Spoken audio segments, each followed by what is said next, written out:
আমার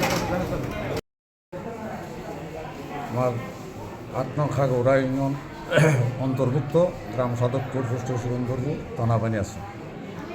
আমি গতকালকে ৬ জানুয়ারি সন্ধ্যা 7:30টার দিকে, অনুমান 7:30টায় আমার ভাই লন্ডন প্রবাসী আজমল খান আমার বাড়িতে উনি আসেন।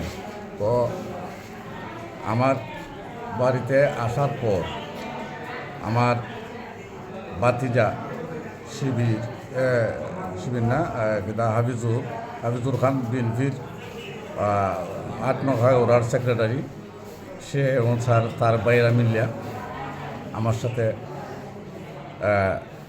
আমার ভাইয়ের সাথে তারা অতর্কিতভাবে ওই হামলা শুরু করে দেয়, যা আমি আসলে জানতাম না। এটা আসলে তারা আগের পূর্বেরই পরিকল্পিত আছে। তারপরে এদের চিল্লি হুন্যা আমি আমার বাইরে যখন তারা অ্যাটাক করে, তখন আমি দৌড়ে বারে ফিরাইতে চাইছি, তখন তারা আমারে হকিস্টি দেয় বাড়ি মারিয়া আমার মাথা ফাটাই নেয়। এরপরে আমি সাথে সাথে মাটিতে পড়ে যাই, আমার অনেক রক্ত গেছে, রক্তাক্ত হয়েছি। পরে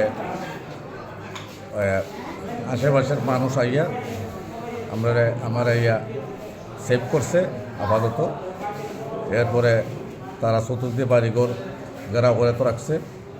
শেষ পর্যন্ত বাইনাসুন থানার SI আওয়াল সাহেব আইয়া আমরা এখান থেকে রাত্রে প্রায় 11টার দিকে উদ্ধার করিয়া রবীন্দ্র সদর হসপিটালে পৌঁছাই দিয়েছি।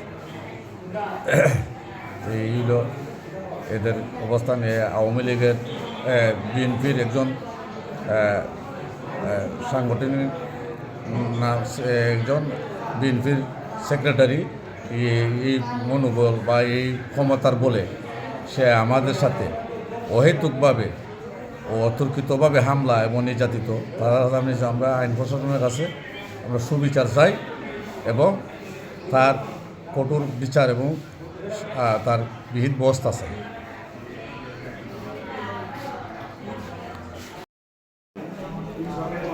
বাপের নাম হাজি আব্দুল জব্বার খান, গ্রাম সাধকপুর, পোস্ট অফিস সিকন্দরপুর, থানা বানিয়াছি।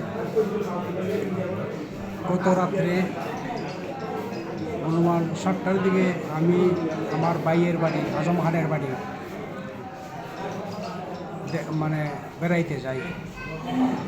আমার খবর শুনে বা আমারে দেখিয়া আমার বাতিজা ইউনুস খানের ছেলে হাফিজুর খান, সে অতর্কিতভাবে আইয়া আমার বাইর করে আমার অ্যাটাক করে।